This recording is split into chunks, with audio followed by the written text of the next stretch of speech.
The world lay in complete ruin, swallowed by the unforgiving wrath of the gods.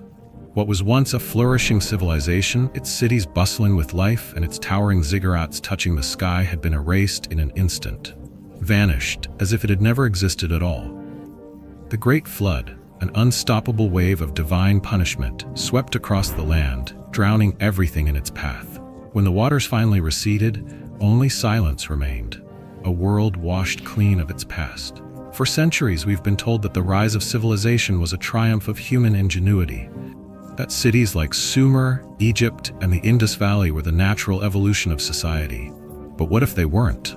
What if they were part of a greater plan, one orchestrated by beings far beyond our comprehension? Tonight, we uncover the hidden history of our world, the forgotten war between gods, the flood that wiped out an entire age, and the unseen forces that may still shape our destiny. But before we begin, I want to hear your thoughts. Do you believe history is being rewritten to hide the truth? Leave a comment below with the number 7 if you're ready to break the cycle. And if this topic fascinates you, don't forget to share this video with someone who needs to hear this. Now, let's dive into the forgotten past, the age before the flood. This was not an accident or an act of nature. The decree had come from Enlil himself, the supreme ruler of the Anunnaki. He saw humanity as unruly, defiant, and no longer fit to serve. Their cries were drowned beneath the torrents. Their stories were lost to the abyss. Yet despite his command, not all was meant to perish. In the shadows of this cosmic judgment, another force intervened, one that dared to defy the will of the council. Enki, the wise and cunning god of creation, refused to let his greatest experiment, humanity, be erased. In secret, he whispered warnings to Ziggurats, the last righteous man, instructing him to build an ark that could withstand the coming storm. As the sky darkened and the earth trembled, Ziggurats and his kin set sail upon an ocean that had once been fertile land, carrying with them the fragile hope of mankind's survival. When the waters receded, they revealed a world reshaped by destruction. Cities were gone, lands were unrecognizable, and the old world had been washed away. Yet humanity had survived, and with them, so had the defiance Enlil had sought to erase. But now, faced with the reality that his wrath had not been enough, Enlil chose another path. Annihilation had failed. Control would be his next weapon. No longer would humans be left to their own devices. Their destiny would be forged under the rule of those who had created them. The flood had not just washed away the past, it had birthed a new order. From now on, the gods would rule not through destruction, but through dominion. As Enlil stood above the ruins of the old world, surveying what remained, he saw a landscape forever scarred. Once thriving cities had been reduced to nothing but silence. Yet scattered among the wreckage, a few survivors remained. Though his attempt to erase mankind had failed, a new opportunity had arisen, one far more effective than destruction itself. If annihilation could not rid the world of humanity's defiance, then dominion would bind them in servitude. Enlil would rebuild, but this time on his terms. He would establish a divine hierarchy, ensuring absolute control over those who remained. Humanity would be governed not by free will, but by a structure so rigid that rebellion would become impossible. There would be no more self-governance, no more autonomy. From now on, the fate of mankind would rest solely in the hands of those who had forged them. The age of free men had ended. Only those chosen by the gods would wield power. And so the world entered a new era, not one of freedom, but of servitude. Enlil had failed to destroy humanity, but in their survival he had found something even greater. He had found a way to rule them forever. From the scattered remnants of those who had survived the Great Deluge, Enlil chose a select few, men of unwavering devotion whose loyalty could never be questioned. These men would not just be kings, they would priest kings, rulers not by birth or conquest, but by divine appointment. They would serve as living instruments of Enlil's will, ensuring that mankind remained in submission to the gods. No longer would humanity govern itself as it once had. The time of free rule was over. The kings of this new world would not rise through conquest, nor would they inherit their thrones through bloodlines. Instead, their authority would be granted solely through celestial decree. Their reigns would last only as long as they remained obedient to the gods, and any who dared challenge their power would not merely be considered rebels, they would be seen as enemies of the divine order itself. To defy these kings was to defy Enlil, and to defy Enlil was to invite annihilation. With these priest-kings in place, civilization was reborn, but not as it had once been. The ancient cities, Ur, Uruk, Kish, and Nippur, rose again, their streets repopulated, their marketplaces once more bustling with life. Yet, at the heart of each city, something greater than mere dwellings or palaces stood. The towering ziggurats, immense structures of stone and clay, reaching toward the heavens like stairways for the gods. These were not simply places of worship. They were the true centers of power, where heaven met earth, where mortal rulers did not act of their own accord, but as the mouthpieces of the divine. Within the sacred halls of these temples, the priest-kings ruled not as men, but as emissaries of Enlil and the Anunnaki. Every decree, every law, every harvest and war was dictated within those towering walls. The gods no longer needed to walk among men. Their will was spoken through these chosen few. Yet, not all gods agreed with this new order. Beneath the surface, where Enlil's influence waned, a silent rebellion was taking shape. Enlil's grip on humanity was absolute, yet a whisper remained, a faint echo of rebellion, carried by those who still remembered Enki's defiance. The knowledge that Enlil had sought to suppress, the understanding of the stars, the mysteries of life, the secrets of creation, had not been erased completely. It lived on, hidden in sanctuaries far from the eyes of the gods, buried within concealed libraries, passed through whispered conversations in the dead of night. The teachings of Enki had endured. Enki had given mankind more than survival. He had given them something far greater, the ability to think, to question, to seek the truth beyond what was given. Though the ziggurats of Enlil loomed over the cities, casting their shadows across the land, there were still those who dared to look beyond. They remembered a time before the flood, before the rule of the gods had bound mankind in servitude. They knew there had been an age when men were free.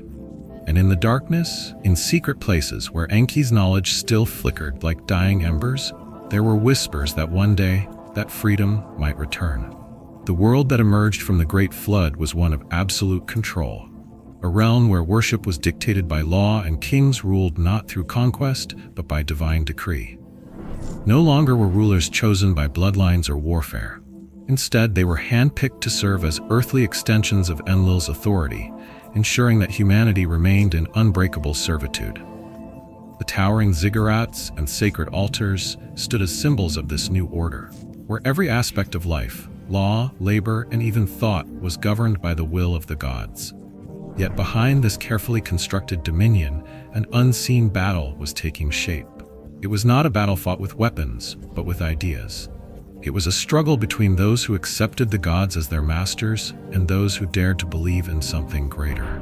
For though Enlil had reshaped the world in his image, another force had not yet been extinguished. Enki, the god of wisdom, the silent architect of human progress, had planted a seed, one that, if nurtured, could one day crack the very foundations upon which this divine order had been built. Beneath the watchful eyes of unseen gods, the reborn cities flourished. The people bowed in reverence, their kings ruled in Enlil's name, and the temples stood as towering reminders of divine authority.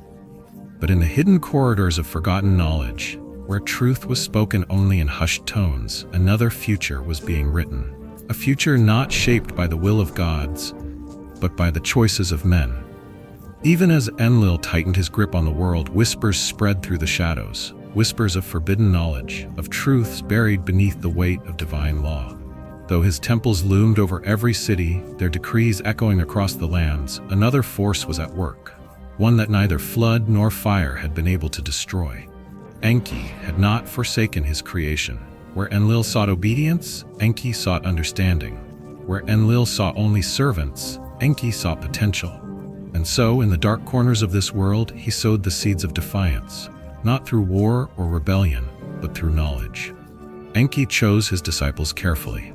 He sought out those who were not only intelligent, but also brave enough to wield forbidden knowledge, secrets that could one day challenge even the gods. In secret enclaves, hidden beneath the very temples built to honor Enlil, Enki's chosen gathered.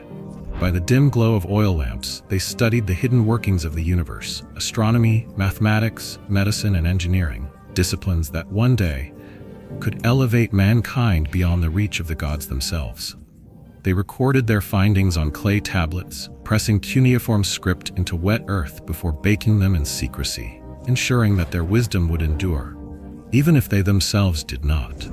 These writings, later known as the Tablets of Destinies, contained more than just the laws of physics and the mysteries of the stars. They held something far more dangerous: the power of the spoken word. Ancient incantations, formulas that could shape reality itself, knowledge that, if fully understood, could challenge the gods themselves. It was said that whoever possessed the full knowledge of these tablets could bend fate to their will, commanding forces beyond comprehension. And for that reason, Enlil would stop at nothing to erase them forever. But such enlightenment came at a price. One fateful night, in the heart of Eridu, the scholars disappeared without a trace. There were no signs of struggle, no cries for help, only the dim embers of their extinguished lamps and the scattered fragments of their final inscriptions. The city awoke to find their chambers abandoned, their knowledge seemingly erased overnight. Some whispered that Enlil had discovered their heresy, sending his enforcers to silence them before their teachings could take root. Others spoke of an even more sinister fate, that something far older, far more dangerous than the Anunnaki themselves, had taken notice of their pursuit of knowledge. Whatever the truth, one thing was certain: their disappearance left a void, a chilling warning to those who dared follow in their footsteps. Those who sought forbidden wisdom now did so in fear, knowing that such knowledge came with consequences far beyond mere mortal punishment. Yet despite the silence that followed, the knowledge itself did not perish. A handful of clay tablets survived, carefully hidden within the archives of temples whose priests still held loyalty to Enki. The remnants of their teachings endured, woven into the myths and traditions of civilizations yet to rise. In Sumer, in Egypt, in the Indus Valley, echoes of Enki's forbidden wisdom persisted, scattered like embers waiting to reignite. The flood had destroyed much, but it had not washed away the hunger for truth. And though the scholars of Eridu had vanished, their legacy endured. The question remained: had they truly perished, or had they been taken somewhere else, not erased, but removed? If the knowledge they sought was powerful enough to alter fate itself, then perhaps their disappearance had not been an act of punishment, but one of preservation.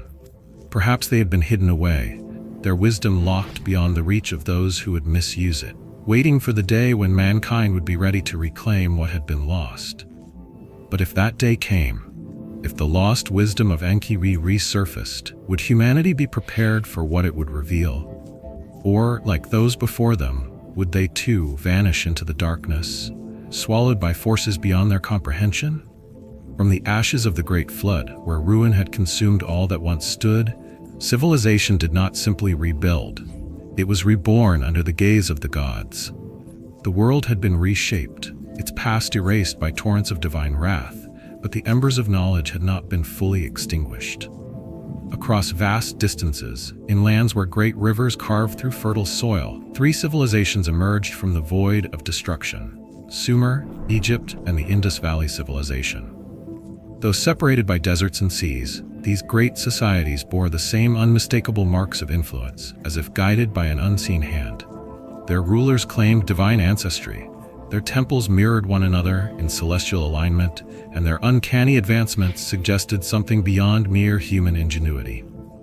Kalmu, the last keeper of Enki's forbidden knowledge, had come to understand this truth. These civilizations were no accident. They were not merely products of chance, but the continuation of a great plan, one set in motion long before the floodwaters had receded. The first and most dominant of these resurrected civilizations was Sumer, the cradle of civilization itself.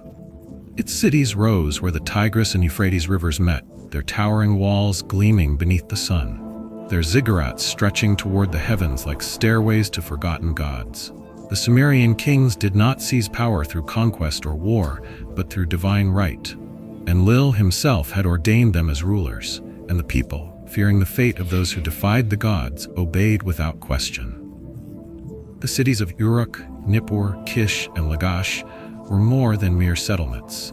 They became centers of control, ruled by priest-kings who acted as the earthly extensions of the Anunnaki's will. At the heart of Sumerian society lay a deep obsession with order, with the tracking of time, the recording of knowledge, and the meticulous preservation of law. It was as if they had been given a task greater than mere survival. Sumer was the first civilization to develop written language, carving their laws, trade records, and celestial observations into clay tablets that would endure for millennia. The world would later believe these achievements to be the natural evolution of human progress. But Kalmu knew better. He had seen the true source of their knowledge, the remnants of Enki's forbidden teachings, hidden in the archives of the priesthood, carefully concealed beneath layers of ritual and ceremony. The Sumerians had not created civilization. They had merely rediscovered what had been lost. Yet Sumer was not the only beacon of resurrection. To the west, beyond the shifting sands and along the banks of the Nile, another empire emerged. One whose rulers claimed they were descendants of the gods themselves. Egypt was not just a kingdom. It was a theocracy, a living testament to the presence of celestial beings who had once walked among men. The pharaohs, adorned in golden regalia and marked with the symbols of divine power, did not rule as mere mortals. They were living gods, their authority absolute, their bloodlines sacred. The Great Pyramids, standing as monuments of impossible precision, were not merely tombs. They were gateways to the afterlife, repositories of knowledge and markers of celestial alignment. Their architects understood secrets of engineering and astronomy that should have been far beyond their time. But how had they gained such insight? Ancient inscriptions spoke of the Neteru, the Shining Ones, who had guided them, revealing the mysteries of the heavens. Were these the same beings Enki had once called his kin? Had they fled to this land after the flood, continuing their work beyond the reach of Enlil's watchful eye? Kalmu had studied their symbols, compared their texts to those of the Sumerians, and found an undeniable connection. These civilizations had not simply emerged on their own. They had been seeded from the same source, shaped by those who had survived the cataclysm and now sought to rebuild the world in a new image. Yet, the greatest mystery did not lie in Sumer or Egypt, but far to the east, where the Indus Valley civilization thrived in ways that defied explanation. Its twin cities, Mohenjo-Daro and Harappa, stood apart from anything else in the ancient world. Built with mathematical precision, aligned to unknown cosmic principles, and connected by an advanced underground water system that rivaled the achievements of Rome centuries before its time, these cities bore evidence of a lost and forgotten intelligence. Unlike Sumer and Egypt, there were no signs of conquest, no palaces for kings, no records of war.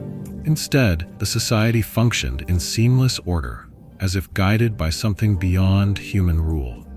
Kalmu had once read of a lost archive, buried beneath the ruins of a temple in Harappa, where inscriptions hinted at a knowledge system so advanced that it threatened the very balance of power among the gods. It was said that the priests of Harappa did not serve a pantheon of deities, but instead revered a single force that governed all creation, an understanding that predated even the Anunnaki themselves. If this was true, then what had truly been lost in the Great Flood was not just civilization, but something far greater, something that had existed long before the gods claimed dominion over this world. The deeper Kalmu delved, the clearer the picture became. These three civilizations were not merely the first to rise after the flood. They were fragments of an older world, pieces of a grand puzzle that had been shattered and rearranged under new hands. The gods had not created them, they had merely reshaped them in their own image, ensuring their influence remained absolute. The ziggurats of Sumer, the pyramids of Egypt, and the meticulously planned cities of the Indus Valley. Each carried within them remnants of something far older, a knowledge that could not be allowed to surface in its entirety. Yet, despite the gods' efforts to suppress it, despite their careful rewriting of history, the knowledge still survived. It seeped into the foundations of these civilizations, hidden within their myths, whispered in sacred temples, and encoded in symbols that only those who knew where to look could decipher. But Kalmu also understood something far more terrifying. The gods had not finished their work. The flood had been a reset, but resets could happen again. What had been rebuilt could be destroyed if those who ruled deemed it necessary. The fate of these civilizations was not written in stone. It was dictated by unseen hands that still guided them. And if those hands once again saw humanity as unruly, too aware of its origins, too knowledgeable of its own power, then perhaps another reckoning would come. Perhaps Sumer, Egypt, and Harappa were never meant to last.